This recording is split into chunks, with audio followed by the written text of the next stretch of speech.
and welcome back to the Lords of Loud. We're just four music fans living in Australia who love a bit of a debate about music.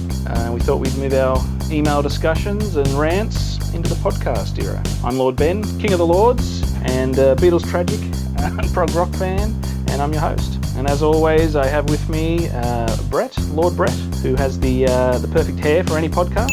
I have with me Lord Al. He's a living anachronism, a man who loves Seal and Slayer. That's the both of them. And of course, we have Lord Kev, and it's not really his accent that makes him hard to understand.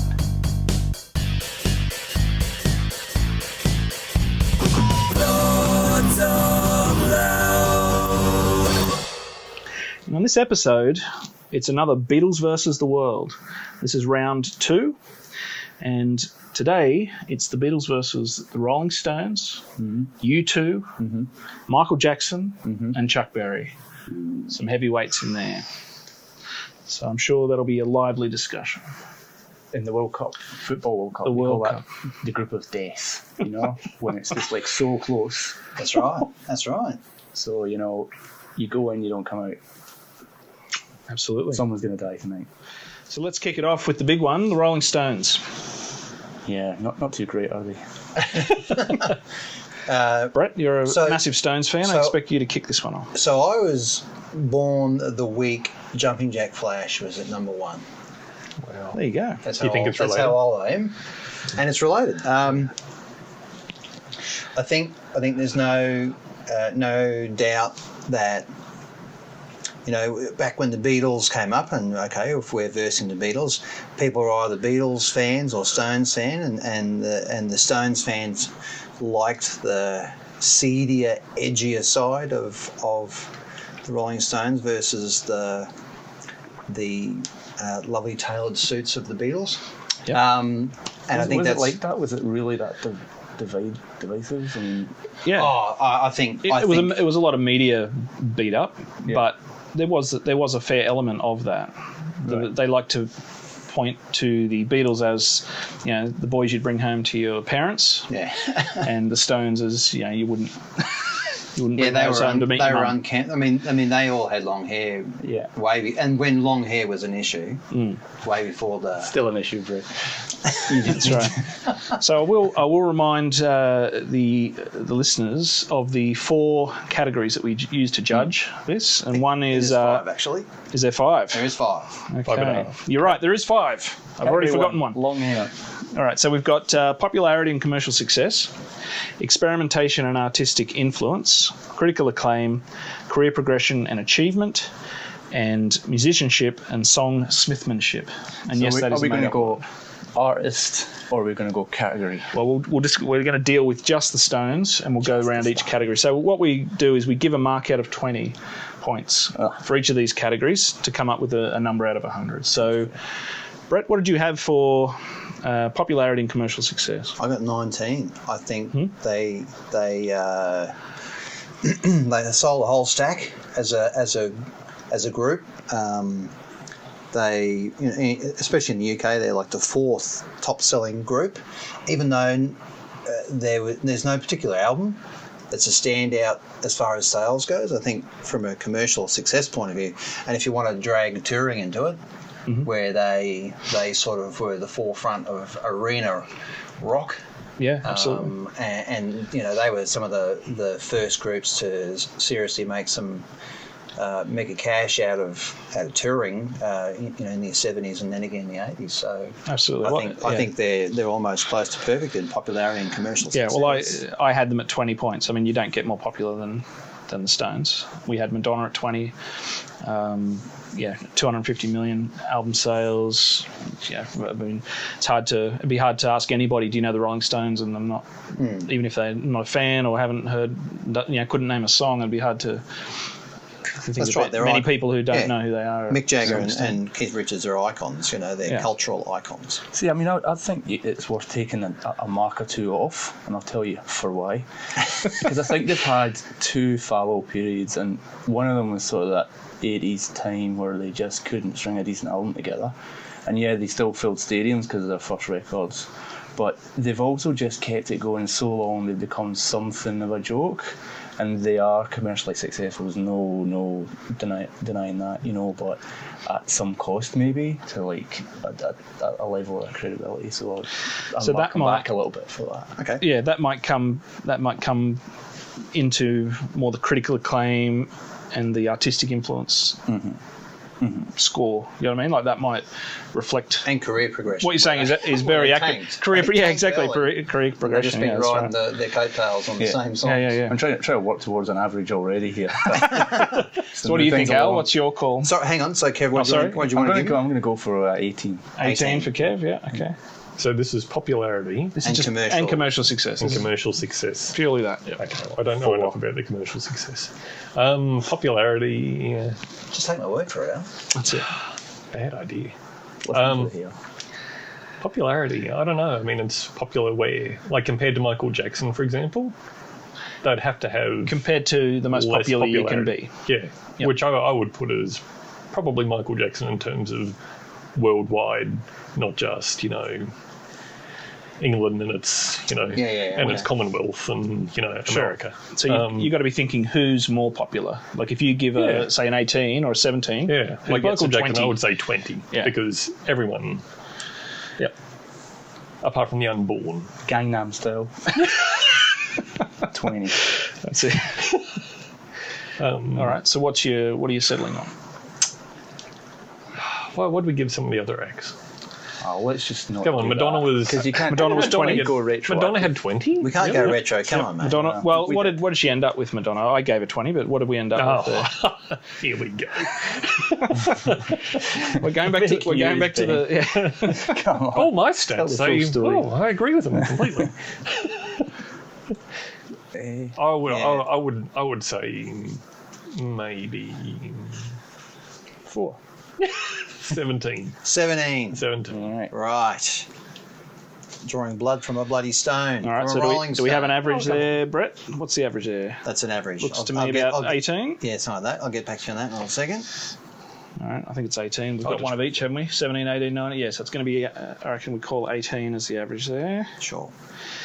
All right, so the next category, we have experimentation and artistic influence.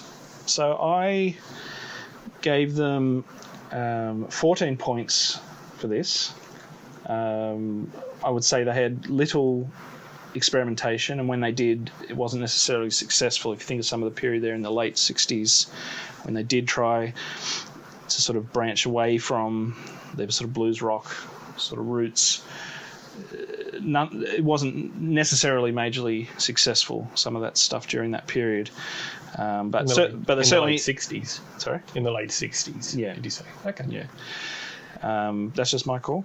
And I think you're right. I think, you know, Jagger got tired of playing the Stones formula and wanted to take them elsewhere.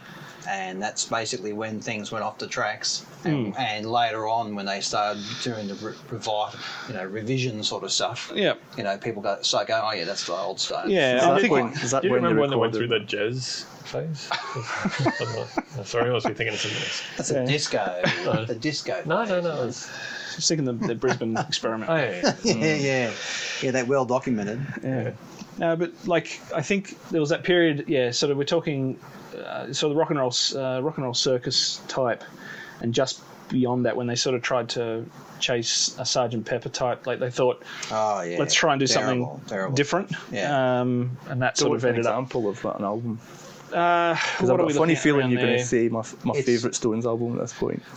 It's the psychedelic one. It's the like one me. where they're all dressed. Can't believe the name. Yeah, Her Majesty's. Sorry, Satanic Majesty's. Right. Yeah. Is that your favourite album? Probably. Yeah. No, it's got 2,000 light years from home. It's really Yeah, there's a few Great. things on there that Love they You, tried yeah. to do that sort of just don't quite come off, and then you could say it again, like in that some of that 80s stuff they try to do. I guess they're trying to would stay say, relevant and yeah. modern, and it doesn't quite come off. Come on, Emotional Rescue. Yeah, that's a good song. They're good but songs, but there's plenty of good things in there. I'm just saying. Yeah. Sympathy for Dale was not As a an bad track. overall, I don't know that you could say, oh yeah, they were highly experimental and sort of broke new ground that other artists, then followed or whatever, you know. no, I think you're right. I think, But certainly very influential. in the early '60s, they embraced that American blues sound. you know, they didn't venture too much into pop. They played around with it. They really got into the whole slide guitar, all that sort of stuff, and they took that right through. You know, they went off the tracks for a while, but they took it right through till when they did a bit of the country influence stuff with Exile on Main Street, and then it just crashed from there on for about 74 onwards or something like that. It just all went down. See, that is my favourite album. What's that? Exile. Oh yeah, that's right. Oh, that's great, and that's a great album. Yeah, Beyond but that's that, back to the formula. Beyond that, they more or less. they just tanked. They they to the point of Tattoo You was old songs. So the revitalisation in the 80s was really just using old songs that they recorded years before. And so you can't mark them as highly as you would, like a band like The Fall or something like that, who are always experimenting. That's right. For instance. Yeah. So what are you giving them, Kev? I think I tend to agree with Ben. The second part of that is influence, right? Yes. Their influence is almost like one of those big things we talked about at the beginning, like with the Elvises and those characters. They're almost like more of a cultural influence. So with that rather than music, I don't think right. they influenced anyone that hadn't heard the same set of. So with 14 points, I'm essentially giving them 10 for influence. I mean, there's so many bands state them as a as a hard rocking band, as a blues rock bands. Like you can't ignore them. That's the thing. They're just so massive. So I've given them 10 for that, and essentially 4 for whether you're going. I want to sound like Jagger and I want to play like Rituals. I mean, even him as a front man. There's a bit of that going on. Yeah, I'm going to say 15. 15. Yeah. Al, what are you? I think 12. 12. Okay. Well. Yeah. Wow. What do you have there, Brett? I had 15. Always with a Fibonacci, isn't it? Hey, so 14 is probably a good average there, or is it higher than? Yep, 14's it. 14. All right. So critical acclaim. I mean, I think their early albums were obviously highly critically acclaimed. They obviously fell away in their later work. So, but they won 22 Grammys, many other different awards and things like that, which has to sort of buy into the sort of critical acclaim. Again, I gave them sort of 15. I couldn't give them, and that's thinking it's probably a little high, but I'd be interested to see what you guys. What was the second part of it? So this is critical acclaim. Just critical acclaim. Yeah, I guess you're probably right. I would go maybe 16, something like that, just because I had 16, Kev. Okay, they're probably a bit. Yeah. It's interesting though because the problem is, isn't it, when you keep going, you start to eat into your own. You start credibility. Exactly. You bite into your own reputation. That's right. The Beatles, were a bright shining star for 10 years, and then they died. Just tanked. And so there's nothing of what the Beatles would do when they're all 65. That's right. Doing the Tweed Heads RSL tour. And I feel like a 16. And that's a good thing. I feel like a 15, 16 sort of compensates for that. I think you can. I think by giving it a 15, or you're saying 16, which I'm happy with that. Oh, that's good. we got Ben Stanford. No, I'm saying I think that compensates. I think we're compensating for the fact that we know they did better work, and some of the later stuff's more of a retirement home fodder. But So how many Grammys did they win? 22 Grammys. Wow. Al, what did you... See if there's a category for fun. Yeah, we must be looking at different... Oh, no, sorry. I'm looking... Yeah, sorry. No, you're right. Nominations? That wasn't 22 Grammys for the Rolling Stones. I'm looking at something else. Dear God. That was Beyonce, wasn't it? That was Beyonce. That's what I've got. I got Beyonce. That was the Fall, I think. That was the Fall's Grammys. What are you giving him for critical acclaim there, Al? I don't know. 15. All right. So we've got 16 and a half then. Yeah, okay. All right. Career progression and achievement. So I had them at 14 points for that. They've had 30 studio albums. They're still active after 57 years. Obviously, they've been inducted into the Rock and Roll Hall of Fame. But they cop a hit because they've sort of relied on their past glory. If you see any of their shows, they're really sort of playing the hits from the 60s and 70s mostly. So it's not really career progression as much as career and treadmill. for them. He's to some extent, yes, certainly in the later years. So I'd given him 14 points. Still doing the K's, but just in one spot. It's interesting though, because how does an artist, there aren't many artists who have done it till they've died. No, that's right. And been relevant for more than a couple of decades. That's right. Well, how would you progress forever? Like, assuming, you start at the same age as what they did. I mean, that's sort of Bowie, isn't it? Yeah, Bowie seems to be one of the few people. Or you go back to some of those blues guys who kept playing, who maybe because they weren't so commercially successful, tried different things. They could keep going. You know what I mean? Because they weren't burning out their audience because they didn't have that much of an audience. There's always a fresh audience. That's right. But so it's interesting again because I think they did so many firsts as a band up to a point, and then they're just doing it all over again. So they create stadium rock, and they're hiring lighting technicians, and they're doing stuff with props on stage, because now they've all realised they're playing in front of these massive audiences and no one can see them. So when they played in South America, and they're setting up sound towers with relays and that to ensure that everyone hears the music at the same time. Sync and everything, absolutely. It's like, wow. They pioneered a lot of that. Big stadium concert experiences, and huge sets, and massive crane action and inflatable huge so characters, and that's great. But after a while, the new generation comes in and they're just the old dinosaurs. And did you read that when Jagger turned 75, they named a whole bunch of fossils after the Rolling Stones? I thought that's awesome. That's fantastic. Awesome. Yeah, great. All right, so did everyone give a mark for that? No. I had 16. 16, Al? What was the category? Career progression and achievement? And achievement, okay. Go on, slug them while you can. I'll give them 9. 9? No, I'm joking. I'll give them 15. 15? Kev, I'm going to give them a bit more than you guys, because I think you talked about them pioneering things, and I think one of the things they have pioneered and they haven't been beaten at is staying together as a band for those decades. Longevity. Yeah, sure. So it's such a career that's progressed. You're right. I think longevity is something we do forget about, so that's a good point. Yeah, I was 17. 17. And they've achieved a hell of a lot, and just staying alive, frankly. After the amount of drugs that they've exactly. taken. That's an achievement in itself. Well bloody done. All right, so then the last category here for the Stones is musicianship and songsmithmanship.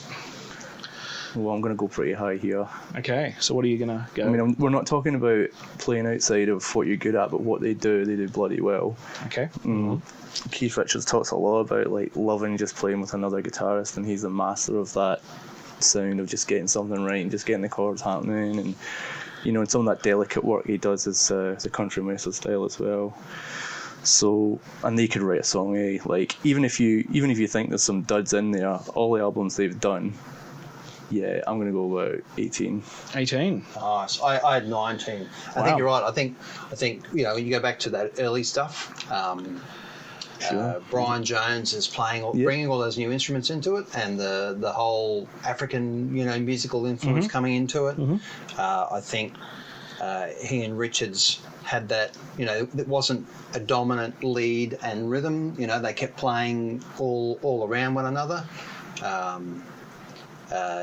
Richards then playing 5 strings and doing all the open tunings and all that sort of stuff. And you're right. I think Exile on Main Street, which is one of my favourite albums, it's all about feel, and that's you can't just pick up a guitar and get feel. It sort of takes a real sort of level of. It's 4 a.m. That's right. 4 or 5 needles, and I'm feeling it. Off we go. What do you reckon, Al? Yeah, to be sure. There are a lot of great songs. for a career that's lasted as long. Like, yeah, it's hard because, like you say, you start eating into your own legacy. Yep. The longer you're around. Yeah, maybe 16. 16? Yeah. So what were you, Ben? I was at 15. I was a little harsher. Just pure. I think really for me, it was more about they were certainly proficient on their instruments. Jagger, obviously, great frontman, great vocalist. Richards, great guitarist. But I wouldn't say they were virtuosos on their respective instruments. Oh, so much the better. So no, but I'm trying to think when I think of musicianship, I'm thinking who's better, or who are they at the very top? Are they at a 19 or a 20? Like, are they at the very top, or are they sort of more? Yeah, but they're a band, aren't they? They're not about centering themselves around. They're not a Clapton experience, you know. And there's no show pony. No, that's right. I mean, one of the few bands where the rhythm guitarist sets the rhythm. Yeah.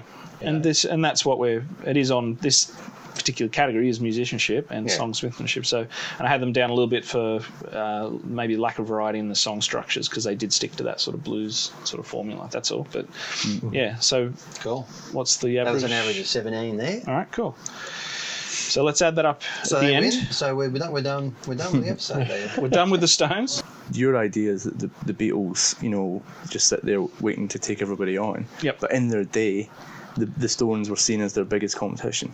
Yes. Like, all the time. That's right. So what's funny about this is that you'd expect them to be pretty close to, coming, within the ballpark and getting through to the final almost. You'd hope but so, in fact, times change things, if you look back at the Blur Oasis type of, battle, which was basically the reincarnation of that. Yeah. It's the further away you get from it, time sort of changes how you see what things were at the time. So absolutely. What am I trying to say, Alan? I think you said it. All right, so let's move on to the next act, and we've got another giant killer in U2. Hang on, who was it out of Blur and Oasis in your? And again, Brett, one of your favourite bands. So yeah, that's right. Do you want to lead us off on popularity and commercial success? I find it really hard when I'm thinking of comparing them with the Stones because U2 are a great band. They reinvented themselves in the middle or at some point. They're still around. They're one of the few acts to have a number one album in the 80s, the 90s, the 2000s, the 2010s. That's a pretty amazing feat to get out. But it's really hard to think about them and think about that influence thing. Like you go back to the Stones, some groundbreaking stuff. When U2 came on board, the way had been paved before, I disagree in terms of... Oh, what? In terms of the sound of Edge's guitar. Oh, yeah. Like in the 80s, you could not go anywhere without hearing...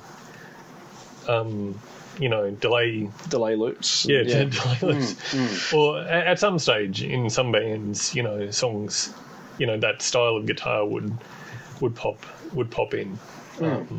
So I wouldn't say long term because he's changed his style as well. Yeah. But I think there was. But you're right. But like after how so much, many guitarists beforehand had gone out and experimented, Hendrix and all that sort of stuff, done some really wild stuff. Again, all I'm saying is it's really hard to look at a band that came 20 years after rock and roll is creating itself and sort of go, wow, they're really good. Well, they've got some great songs and they did some great performances. But, Well, that's why I think it's more credit to them that they could still manage to find a tiny little... niche, a little vein to mine that other people go, yes, that's the sound of the moment. We're going to do that as well. Yeah. So what are you thinking point wise? Commercial success, popularity and commercial success. Popularity. I mean, they were they're pretty big at the time. But it's like compared to someone like Michael Jackson, could you go to anywhere in the world and say, hey, you too, have you heard of them? Mm-hmm. Or even, the kids today. How familiar would you two be to them? Well, the funny thing about that band is the backlash.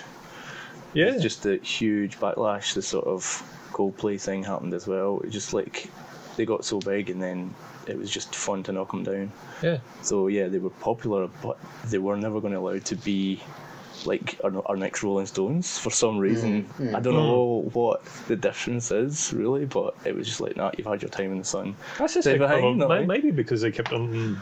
They did try and keep developing. Possibly. Their sound. Whereas the Stones, after they dicked around for a little bit, just went, we're just going to stick to what we know. We're just going to stick with what we know. So people go, oh, well, this is safe, cool. You can't imagine, I mean, maybe he is, but, Jagger's not going to be an outspoken political pundit or whatever. Oh, exactly. And that was a big problem for them, really, wasn't it? It was sort of the backlash against wee Bono and his, every time I clap my hand, a child dies in Africa. Yeah. Comments, stop doing it.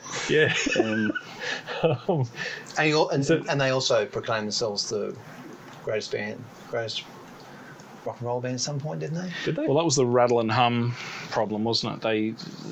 That controversy around the film when they filmed themselves on tour, and it came across in that documentary. It sort of came across as if they were treating themselves as if they were equal or as good as some of the great bands in the world, and then they'd only sort of been on the scene 10 years or whatever at that point, and they were sort of already, even though they were doing it probably.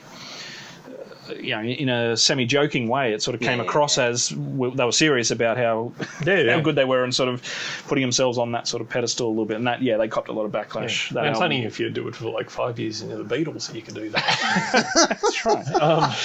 But they were that massive around that time. Oh, absolutely. And I had them at 19 points for commercial success. 150, 170 million album sales, and the 360 tour is still the highest grossing tour of all time. So I don't think you get much bigger than them. And they've been popular for decades. Yeah. It's also fair to say that. What's the second part of the question? So it's just popularity and commercial success. They did something right. They got their ducks in a row sometime around Live Aid and just launched. There was something that just they used that as that kind of trumpet, and off they went. So where are you at point wise, Kev? I'll go. Popularity is right up there for as long as it lasted. And I think it became trendy to knock them down. Commercial success again, yes, it's sold billions.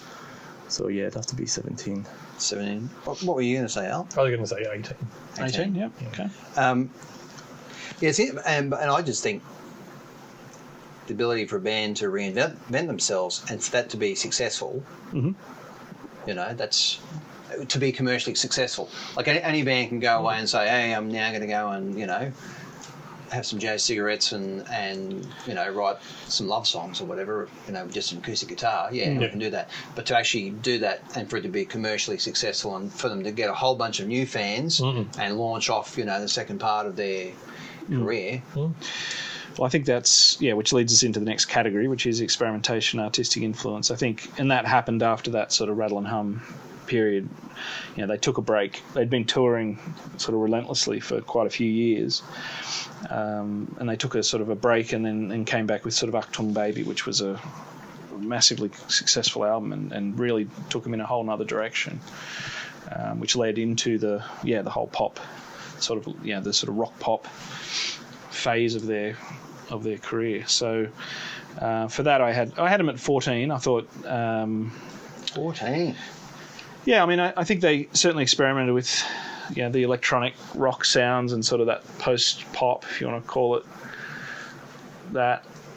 But I couldn't, because there's two parts. There's experimentation, but there's also the artistic influence. And I know they have been influential, but have they been, that influential on many bands? Yeah. So I had him at 14, but yeah, I'm interested to hear your guys.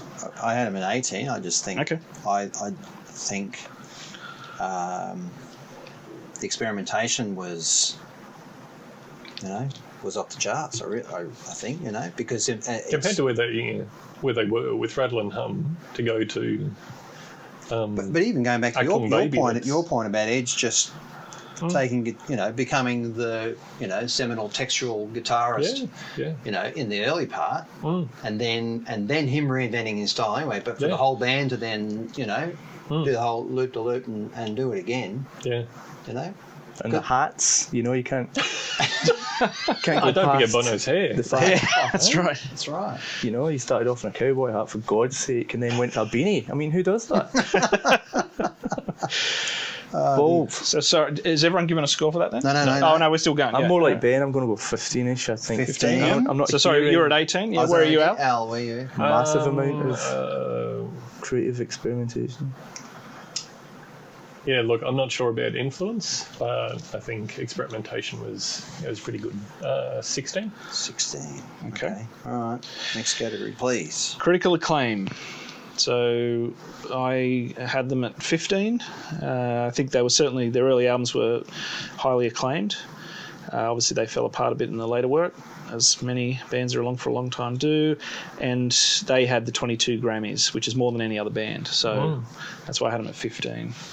Plus, Yeah, but I think that's quite middle of the road critical acclaim. I don't think there's a lot of people going, do you know what I mean? Like actual music criticism that says, you two are really doing something important. They were more of a culturally iconic. Yeah, but that's why it's just an element of the rest of the categories. But that's why I'm staying down with where you are. I'm like 15ish myself. Yep. Brett, what do you have for? I had 16. Can't tell you why, but I had 16. Oh, you just can't. No, Won't. it's a secret. Well, look, for critical acclaim, Contracted. like 22 Grammys, that's, that even beats Henry Mancini. Well, So at 20. Eh? Wow. No, but I mean, just to put it into context, Who the flying cupcake is Henry Mancini? Jeez. Pink Panther thing? Pink Panther thing. Oh, He that did guy. heaps of soundtrack Yeah. stuff. Well, there you go. That's a whole other topic. That's right. That's the next one. That's right. Al and I Next doing week. this other podcast calling Henry Mancini. That's right. The man, the legend. So what are you thinking, Al? One hit wonder. That's what he is. He's the Britney Spears. of his Come up time. with me, Al. So what was yours? I was on 16. 16. Are we both on 15? Yep. Oh, look, I'll throw it on a 17. 17. Oh, just to wow. make the average harder to work just out. to be Right. spiteful. Thanks. All right, let's speed it up a bit. So let's go straight into career progression and achievement. I had 14 points for that. My concern was that they only released 14 studio albums in 43 years while they were active, also have been active. But they were inducted into the Rock and Roll Hall of Fame on their first year of eligibility. So, 14, I think. I think that's... Sorry? What was that? Career progression and what? And achievement. We're going to have to write these down. This is embarrassing. I'll go 15. 15. I think that the way you think about where they started off was just a little post-punk band. Yeah. Like they developed early to get out of that in a way that few post-punk bands did. Do you know what I mean? Like they originally were just this little four to the floor. They I could wrote some barely great play their songs doing instruments. They it. couldn't even, they couldn't play their instruments when they Yeah, but first started. I love those early albums, man. They were really, there's some great, By the time they great released songs. Boy, they were they were proficient enough. Yeah. Even just saying. getting out of Ireland too, right? Yeah. It's not if they were in London, different scenario, but to for them not even to be in a strong rock, city. I don't know about that, mate. They came out of a very, very lively scene. Yeah? Yeah, Okay. definitely. Undertones, Mansions, all those bands that didn't quite make it by selling It's all the bands you've themselves never heard of. to the They, dead. they were there as freaking well. big. All Kev's favourite bands. Boomtown Rats, yeah, those kind of bands. They're all from the same scene. And Sorry. Yeah. Anyway, apart from that, So where you at, mate? I gave them 15, I think. 15, yep. Al? Career progression, And achievement overall. And achievement overall. I'd say probably 16. 16. I mean, would you have? To last that long. 15. 15, all right. We're all pretty much on the money there then. All right, musicianship. No one's disagreeing with you too much. That's right. So You're all staying in line, which is good. Actually, we tried to rock the boat the first couple of episodes. Musicianship, now we've learned. and songsmithmanship. Pointless. I had them at 14. I think they're all proficient. I don't think anyone would say they're amazing on their instruments, but so I had them at 14, and I thought they've generally, they've written some classic songs. Lyrics are always, pretty strong. So I'm going 17 on this. I think they've written a lot more classic songs than. Yep. And again, I think a really great band working together, just like the Stones. It's not so much about wow, what an amazing bassist or blah blah blah, but just the way they can put things together. Yeah, really many different tracks. They showed an ability to create a sound out of 4 people that was impressive. Yeah, I had 17, and I think it's the same thing. It's that feel. It's the feel of it. That whole texture and again. Probably less fights than the Stones internally, right? They've somehow worked out how to live with each other for 50 years. Don't know much about it. Yeah, sure. And tour all the time. Yeah. And I don't think they went down the whole drinking drugs avenue that most bands of that size do. They did a little bit, but not. Bassist, man, he's bored, whacking away in the corner. Like, seriously, you're going to want something. Where are you at, Al? To get you through the night. What do you got, Al, on that one? Maybe he's upset because he shaved off his afro from the early days. 17. 17. Wow. Okay. Nice. Very good. All right. Well, we'll add that up at the end. Straight into Chuck Berry. No time. And you're right. Kev, we can probably sum this one up fairly quickly. This is very much like the Little Richard one that we did last time. In fact, I had very similar things for a lot of them. I have given him slightly higher marks for a few of the categories. But let's just go through, start with popularity and commercial success. I had a 16, obviously hugely popular and commercially successful during that brief period when he sort of wrote the majority of his hits in the sort of late 50s, or mid to late 50s and early 60s.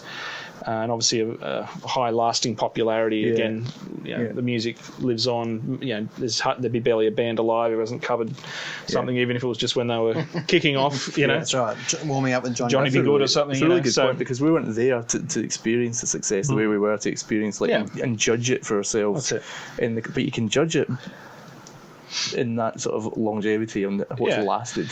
So I think 16, I mean, that's low, but I think you think of the people, like you've got some superstars above who would be more sort of household names, for want of a better term, but so I don't know, 16, what do you guys think for that? Because what's interesting is, Rolling Stone have their 100 greatest artists. And he's always number 5. He's always number 5. Yeah. Seriously?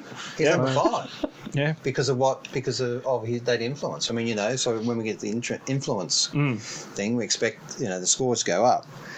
Even though, he had a formula.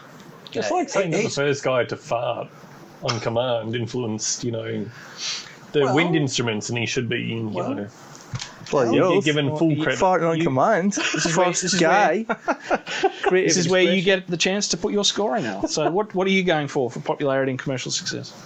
I don't know enough about his commercial success to comment, really. So I don't think he was still playing. We just listen to what Ben says and sort of do a version of that. he was playing dives and that. Yeah. All throughout the 60s, still playing the songs that he wrote in the early 50s, because his number 1 hit. Johnny B. Good. No, My Ding-a-Ling. Which he didn't write.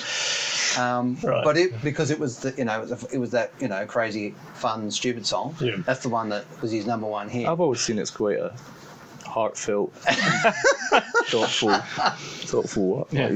Expose of the experience very political of the African American in the mid-century. Well, I think it speaks to all races. I think it does. What are you going to give him, Al? for popularity. Just pull something out of Look, your ass, just that's a different podcast. Do you want me to go Kev while you're making your mind up there, or how about for this one, just take me out of that score? You can still calculate an average with 3. wow? Kev, where are you? You're abstaining from the vote. I'm abstaining from the vote. Kev, That should speed things up. that's right. Can we just abstain? Yeah, let's just leave him out altogether. Kev, what do you want to say there? Yeah, I think he's lasted popularity-wise, and I think he's a point for that, so I'm going to go 15. 15? 15. Great. Okay. So we move on to experimentation, artistic influence. We did an experiment. That's right. So that's why I've got him at... His formula is even narrower than the Stones. That's right, exactly. It's 12-bar blues with a guitar lick intro, a guitar solo, and a guitar lick outro. So the A-B, So, yeah, I mean, I've probably gone a little high. I've basically given him a 10 for influence and a 5 for experimentation. So you've given him 15? 15, because he essentially invented that rock and roll guitar. Yeah. You know, I mean, that... And the duck walk. And the duck walk, sure. Which he did steal, but... For that, give him a point for that. If you need some ideas for how to vote, Did he invent rock and roll paedophilia as well? Was he the first one? He did, yeah. He did, actually. yeah. We've both got for that. Sort of picked him at the post a wee bit. And like Little Richard, he is one of the forefathers of rock and roll. So, I mean, you got to give him something for that. So 15. Even if... Yeah. Even if, that's right. Yeah. We're going to ignore. But that's a whole some of other his discussion on how do you separate the man Yeah. from the music. But let's not go there right now. All right, I'm going to go 12. 12? Yeah. I'm marking him down on the experimentation. I'm not saying it wasn't innovative what he did, but that's all he Yeah, that's all he did. Yeah. All right, Brett, where are you? I had 15. 15. I'll go for 12 too. 12. All right. Nice. Critical acclaim, He's I've learned got the him formula. at 13. I mean, he had obviously early acclaim, but lived on that for the rest of his career. So that's probably a bit high. I'm going to go 12 actually. I'm going to revise that to 12. I had 14. Yep. I'm going 11. What? Critical.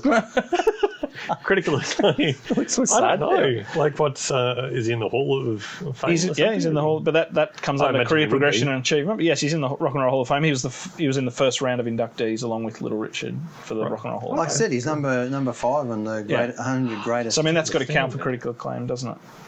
I guess so. I'll give him 12. You mean 12? Yeah. All right. So there's a few. Yeah, what were you? Okay, I've got 11. Did you say 11? Yeah. 11. 11. What'd you have, Brett? For that one? Trying to be interesting. 14. 14. Yeah. I had nothing. Pick a prize. You can't say 15 every time. Or they can't All right, do- so career progression and achievement. I had him at 10 points, which is, again, looking at that, it's probably a bit low. Obviously, in Rock and Roll Hall of Fame, he's in the Songwriting Hall of Fame. But really, that's really just based on his lack of progression through the... What, that he's in the Hall of Fame? Lack of progression Well from the early stuff. The slow clap. I mean, his career is essentially just that sort of 5 to 8 year period. But so look, I had 10, but I'm gonna lift that to 12. I think I was a little bit harsh there. You're going to 12. I was sitting on 12. You're just copying me. I'm going 10. I'm going to be harsh. Kev's going. I don't see much of a thing there apart from a couple of hit singles. You don't see much for career progression, No. or achievement. But I'm not really aware of what he did in his career. So Yeah, I think you can probably guess so. I think he like Little Richard. I don't know if there was much of a pathway. It's a quick. Still playing in segregation time, wasn't he? Yeah. Yep. And he did well to just get on radio. Well, but that's one of the things as far as achievement. I mean, he like Little Richard, broke down a lot of those racial barriers at the time. So, if that counts for anything. Oh well. Al, do you want to abstain from this one? Yeah, I'll abstain as well. You're not. You have to. Come on. Oh, come on. Put it out there. Oh, Get it out and put it out. Let's go. look, one of the songs appeared in Back to the Future, so that's... Nice. There you go. Let's All right. No? We're resorting to that. So, look, I'm going to give them 20. just put a thing Back to the Future. My wife would love that. Okay. No, All right. I'll give them 11.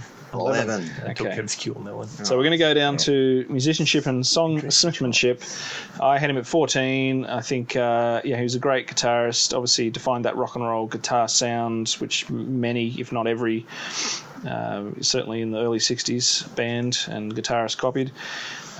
Co-wrote heaps of classic songs, Johnny B. Good, Memphis, Roll Over Beethoven, rock and roll music. The list goes on and on. But not really. So I think you got to give him 14. Well, you don't have to. You give him what you want. I've given him 14 points. You gave him 14. I gave him 13. Purely just for that. Again, the quick burnout of some really really iconic sounds and songs. Yeah. But that's it. Mm-hmm. Yep. I'll go with that. I'll go 12. 12. Al? Yeah, 13. 13. 13. Very good. Rocking the primes. Well, that was a quick one. All right. And here we go. The final one, and doesn't get much bigger. Michael Jackson. Ow! Come on. So, I mean, popularity, commercial success, it's a 20. I mean, I'd like to hear anyone argue that there's a bigger artist than that. Well, apparently, 20. Just the other day, yes, I would give them 20, but just the other day, I read that the Eagles' greatest hits pipped Thriller. Okay. For greatest. Greatest hits albums don't count, but anyway. Oh, come on. But no. But no, I do. But somewhere you're right. I do agree. You're right that Michael Jackson with one album versus a greatest hits, which is an amalgam of great songs. It's astounding. It's astounding that, and what's really interesting is that Bad, and I'm not going to debate about how great Bad is or whatever. Yeah. But it sits in that top 20 albums as well. It's so does Off the Wall. Like it's always in that high up on the chart. Yeah. So and what's really incredible is that the Stones don't even appear in any of that. Not at all. Yeah. The Beatles are way down the track. And again, it gets a little bit hard when you start looking at the Taylor Swifts and that who come in nowadays with the marketing thing. But the Beatles never had marketing. It's terrible. So anyone want to argue go less than 20 for popularity for Michael Jackson? Go on, Kev. I'd love to hear an argument. Oh, Kev, what's you, mate? Michael Jackson versus The Fall. What happened? Obviously he's no Fall, but yeah. I don't know. Like, I'm just thinking about it in terms of is there anyone bigger? And there probably is.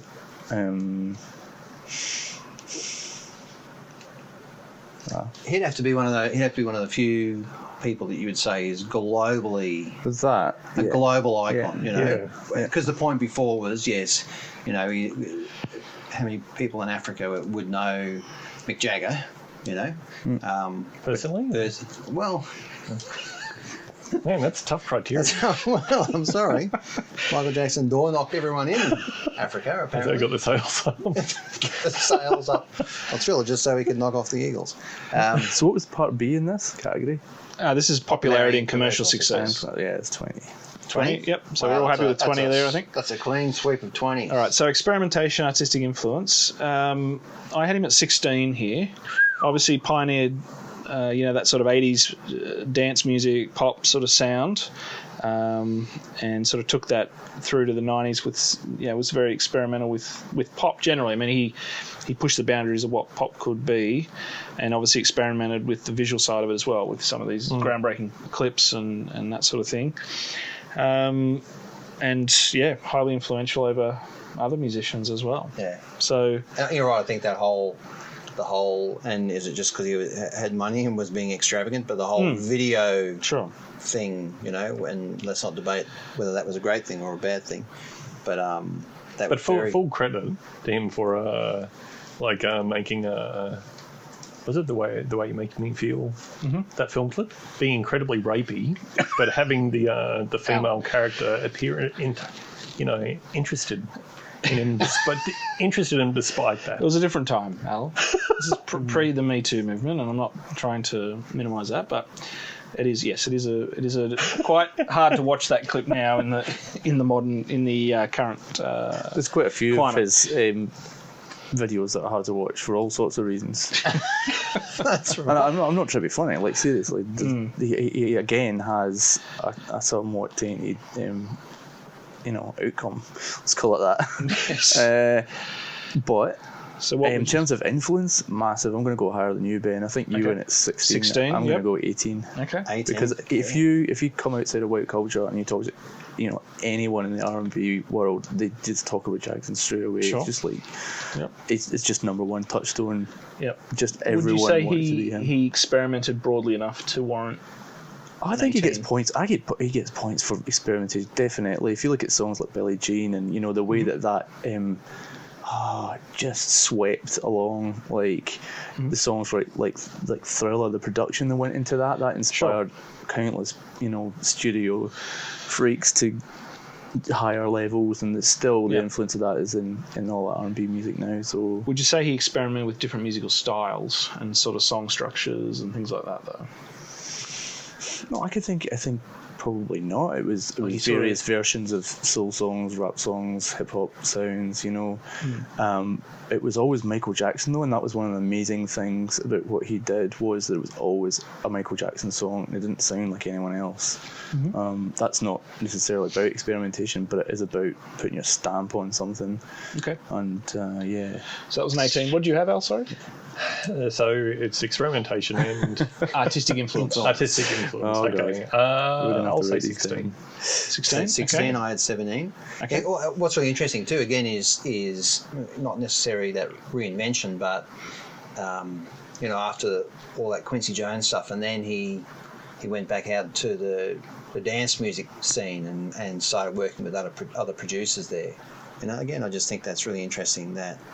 And he can do it successfully. Yeah, I mean, I think the problem for anyone is if you have the burnout success of the Thrill, you'll never ever get a time in the moment when you can match that, and it really killed him. Well, probably did in the end.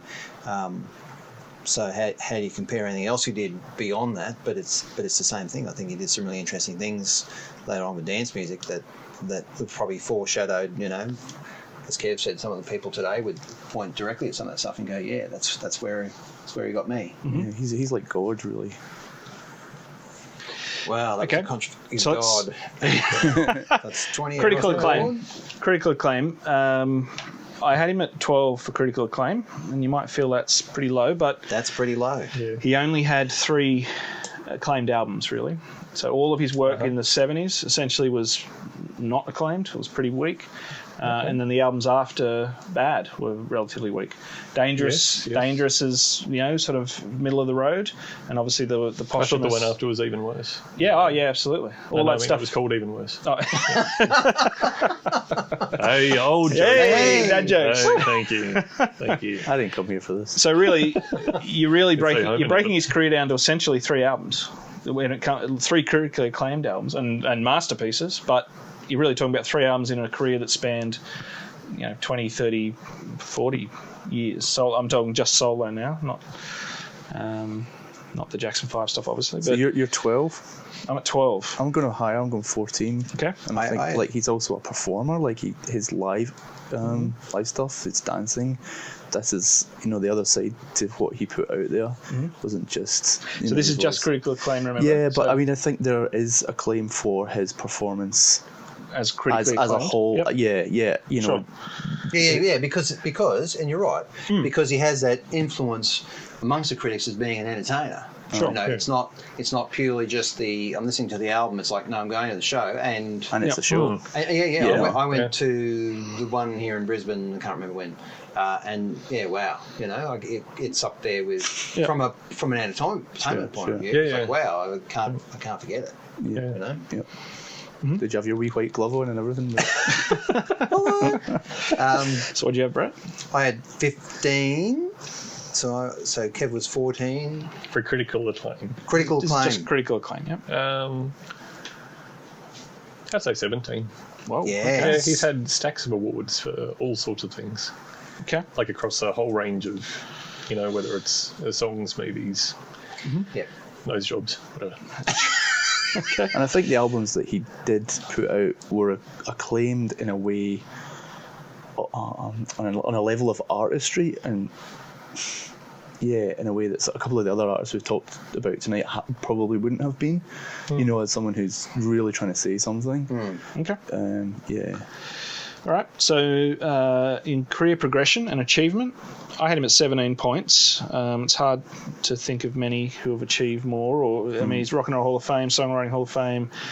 Guinness Book of Records has him as the most successful entertainer of all time. 13 Grammys, 26 American Music Awards. Thriller's best-selling album of all time. Barring the Eagles' greatest hits. And obviously classics. Broke down a lot of barriers racially.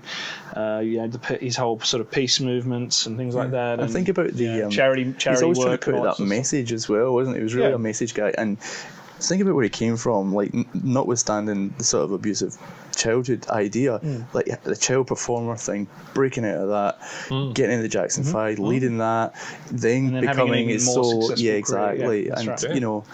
And that's right. So driven, Aye. because you're right, because he can go from, I'm just the singer in front of all my brothers or whatever, and want to keep going and do better and better, and again, all sorts of stories about how it almost killed him, that perfectionism, but he wanted to be better and better and better. I think he's one of those like sad cases where it's like he's only really real on the stage, and then he comes off and he's just needs to be back on there performing. Like, and I think that's the really sad part. Well, there's probably lots of sad parts about his story, but yeah. So what would you give him, Kev, for that for career progression and achievement? 18. 18, yeah. Al? Yeah, I'd say 18. 18. Brett, where are you at there? 17. 17, okay. And musicianship and songsmithmanship, I had him at 15. Obviously, great vocalist, but not renowned as otherwise playing an instrument. Yeah, great songwriter, half of the piano, and an incredible performer. So that's why he gets extra points here. Wrote obviously many classic songs, some of the highest selling songs and albums of all time. So he did write with 15, Paul McCartney, and he wrote with Paul McCartney, which gives him an extra 2 points. So. I think most of his songs were crafted by other people. Whether he was more of a performer than a song. Oh, he wrote or co-wrote a majority of his stuff. And what's really cool is, did you read he couldn't write music, couldn't play an instrument, so he used to sing the parts. Sing the parts, yeah, that's right. To people and say, I want you to play this and sing it, and then they'd have to. And they'd be going, right, mate. Okay. yeah. Fair enough. No. So what do you have? I'm not going as high as you. I'm sort of more of a... Where did you go? You went about 15. I'm going 15 for that? Yeah, I'm going more 13. Okay. Al? Did you say 13? I think given that his voice was his instrument... Ooh. Hey? Far out. Well, that's the thing. I mean, you're stuck. It's not like you judge Keith Richards on his singing ability. So, yeah, I'd say 17. That's a good point. You're doing 17? 17. Yeah. I had 16. Okay. Purely because I agree, his distinct vocal style, developed it. Yeah. All right, well, let's find out who wins this round. Oh, Brett? Great. Can we pause there while we do the mathematics? No, let's listen. Let's listen while Brett taps away on the calculator. Type them in. Say it as you type it, it'll sound better. Fucking 1,000 things written here. Oh, you can't just swear, so we have to blank all the period. Let's just... I mean, who do you think? I mean, I think Michael Jackson will I think it's been pretty clear. Come out on top here. But you guys gave U2 some high marks there too. Yeah. What could be the shock here is that the Stones may not make it through. They might not make it out of the group. Yeah. Out of the group stage. A tough round. It was a tough round for the Stones. Which is great, because that makes them the England of... There was a funny thing that I picked up about the Beatles versus the Stones idea as well, was that in fact the appearances were the opposite of the class structure, whereas the Beatles came from like these working class houses and backgrounds. That's right. And they all dressed up nice and appealed to, the nice kids. The Stones looked scruffy and all that, but they all came from private houses. They were more middle class. Yeah, which isn't the kind of... And they put on the accents, so again, they were Blur. Do you know what I mean? And just to go back to your question about that... I was going to say, so you said it's Oasis. So at the time, I didn't think there was a better single than Supersonic, and I thought Blur were a little bit slow to start, but I think they pulled away. They were more inventive, and they wrote better songs. And really? Yeah, definitely. By the time they got out of their, I guess their country house period, they started to do some really interesting stuff. Whereas I don't think the Oasis held it together as well, I think they wrote a better first album to break out, and then they just couldn't maintain. But Blur ascended, and Damon Albarn himself proved himself to be a very, accomplished and versatile writer, in lots of different formats. But at the time, that's not what I felt at all. No. You know what I mean? While it was going on, I was all about Oasis, and I thought Blur were a bit rubbish. All right. So we have a result, Brett. We have a result. As the actuary. For those of you playing at home, have been writing down the scores. Let's hope that we all have the same ones here. So Chuck Berry in fourth place, final score 61.75. Okay. So averaged each category and then added it together, 61.75. I wonder what Little Richard got, just out of interest. Do you still have that, Brett, or not? 61. Sorry to put you on the spot there. Let me go through my notes. Just out of interest. No. Okay, good. Moving on. Another classic episode. 61. Oh, they got the same. Chuck Berry picked him at the post, 61.75. Ah, very good. Okay. Are we going into decimal places, really? Coming in at third place with a total score of 80.5. Whoa, that's a high score. The Rolling Stones. There you go. Okay, that's good. That's good. Pipped at the post in second place by feels you good. That feels two all right. at 80.75.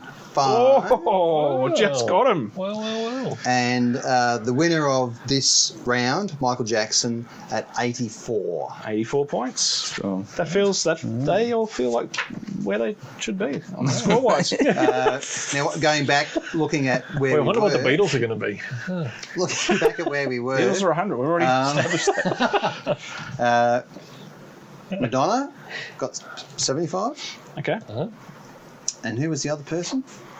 We had Queen on 60. We had Madonna. We had Queen. We had Radiohead, Little Richard and Radiohead Radiohead. at 75. So remember there was a tie. Yep. Yes. And Queen we get decided 64. just we go through outfits. Yeah. All right, we'll wrap it up there. Thank you very much for listening to another episode of Lords of Loud, and please join us again.